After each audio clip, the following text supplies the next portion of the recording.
rakan-rakan yang saya muliakan.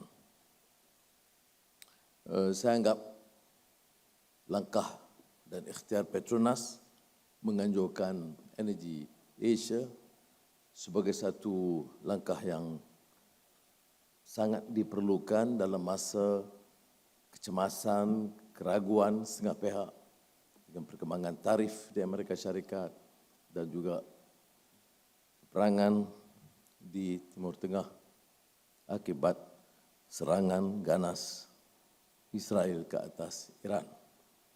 Walau bagaimanapun, kita lihat umpamanya sambutan hari ini luar biasa, menunjukkan bahawa rantau ASEAN dan seperti mana disebut oleh Tengku Taufik, Asia masih merupakan kekuatan yang mampu memacu pertumbuhan ekonomi berdasarkan sikap pendirian kita terhadap tenaga yang lebih realistik. Kita perlu cara yang kaedah yang konvensional kerana kepesatan pertumbuhan yang menakjubkan. Tapi kita perlu juga menerima kenyataan bahawa transisi ke arah alternatif yang lebih sihat akan diteruskan. Excellencies, ladies and gentlemen, of course it's an honor to welcome you again here for the second edition of Energy Asia with the theme, Delivering Asia's Energy Transition.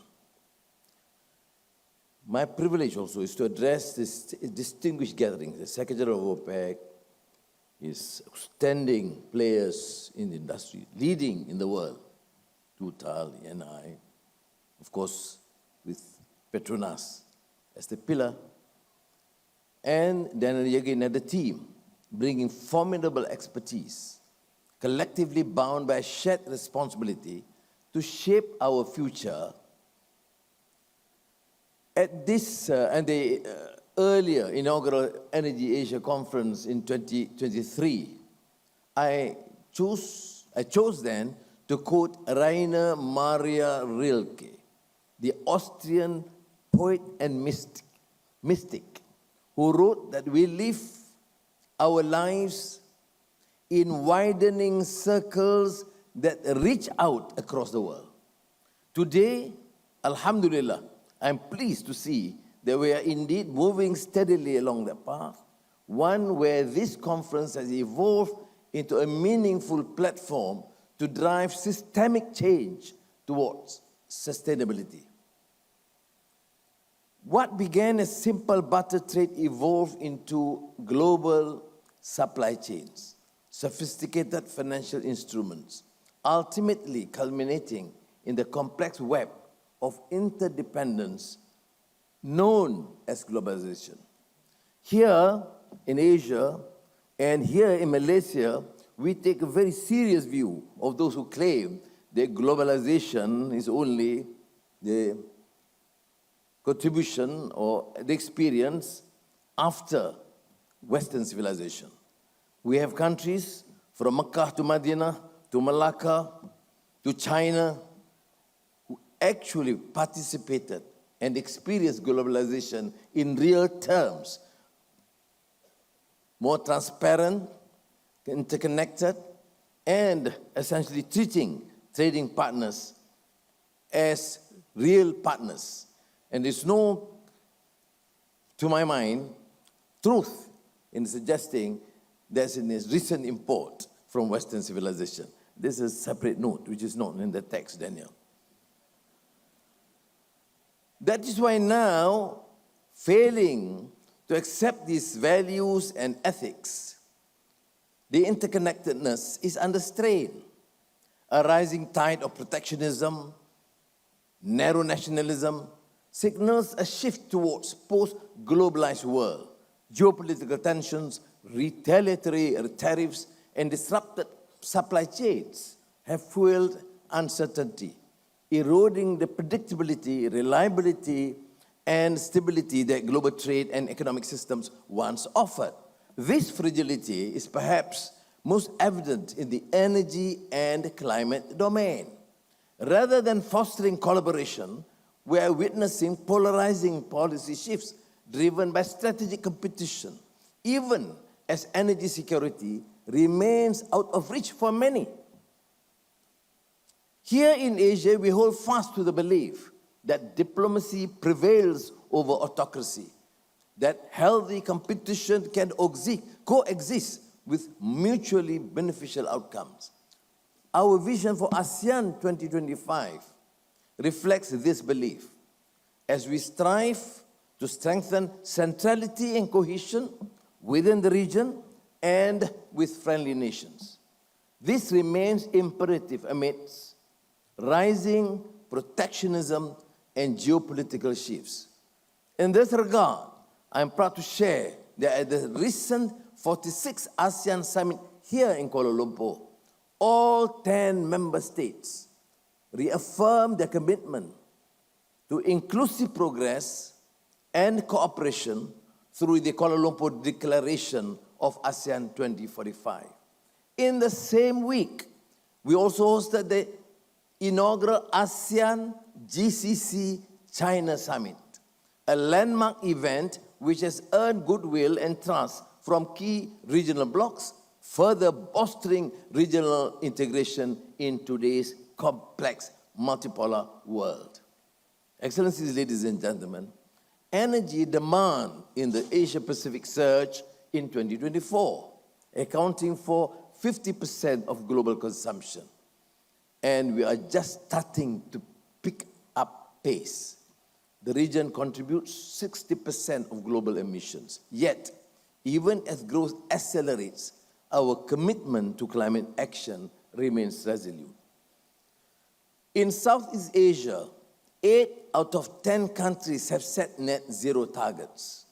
At COP28, ASEAN member states further affirm our resolve by pledging to triple global renewable energy capacity to 11,000 gigawatts by 2030. At the same time, as reflected in our National Energy Transition Roadmap in 2023, we embark on a pragmatic and realistic approach. We know what our demands, the plight of the marginalized and underprivileged, the new demand for energy, data centers, AI, etc., that would demand us or compel us to undertake very strategic, realistic, pragmatic policies. So we have to confront a central challenge. How do we deliver a just and equitable energy transition for Asia, which will almost certainly require a significant increase in investments across a diverse range of energy projects? First and foremost, we must determine and articulate a clear and coherent financial architecture that inspires investor confidence and mobilizes greater capital flows into renewable energy projects across the region. I also qualify a realistic, pragmatic policy that would serve the requirements of our country and our region. This is critical, given that in 2023, Southeast Asia attracted only 2% of global clean energy spending, a stark contrast for a region endowed with immense potential in renewable energy. Wind in Vietnam, hydropower in Laos, solar in Malaysia, and geothermal energy in Indonesia. We're not discounting these possibilities which require enormous investments. And again, I reiterate the theme or the thesis of my presentation is to accept the realities, the demand, at the same time to craft a policy that's seen to be realistic and pragmatic and accept the dictates of the period, not the dictates of others. In Malaysia, we are working to address this gap between policies such as Corporate Renewable Energy Supply Scheme, CRES, which allows companies to procure clean energy via the national grid under a third-party access model. Efforts are also underway to incentivize green investment through mechanisms such as Green Technology Financing Scheme. The second critical pillar in advancing our energy transition lies in upgrading electricity grids. In this regard, at the recent ASEAN Summit, we took a significant step by accelerating the ASEAN Power Grid initiative through enhanced Memorandum of Agreement and establishment of a dedicated APG financing facility network. This will enhance cross-border funding flows and bring us closer to a truly integrated regional energy market. This push for interconnectivity goes beyond trade or diplomacy. It extends into energy, the very lifeblood of our modern economies. Here in Malaysia, Tenaga Nasional Berhad has committed 43 billion ringgit to upgrade our national grid infrastructure, incorporating AI and battery energy storage systems to build greater resilience and flexibility for the future. Lastly, we must invest in improving efficiency and reducing emissions within our existing energy systems, a formidable task, given that fossil fuels still account for nearly 80% of global supply. And it would be ridiculous to assume that we must part from this traditional dependence without giving opportunity for us to grow and to grow confidently and also to be able to meet the demand of the new centers and new technology. That's why I mentioned that this transition must be anchored in equity. Now, decarbonization efforts that ignore the needs of the poor and vulnerable risk deepening inequality. Therefore, ensuring universal access to affordable, reliable energy is not just a moral imperative. We accept. It is a foundational to a just energy transition. At the same time, the requirements of our people to ensure there's energy security must go beyond supply stability to include social justice and inclusive access. This is particularly critical for Asia, where energy security remains a prerequisite for progress. As the region prepares for its economic renaissance, the path to net zero must recognize that renewable energy can be complemented by emissions-abated oil and gas. This balanced approach ensures affordable access to energy, which is essential for raising living standards. ASEAN has already laid the groundwork for this pragmatic pathway through the ASEAN Carbon Capture and Storage Deployment Framework and Roadmap, aimed at streamlining policies and facilitating the flow of capital and carbon across borders.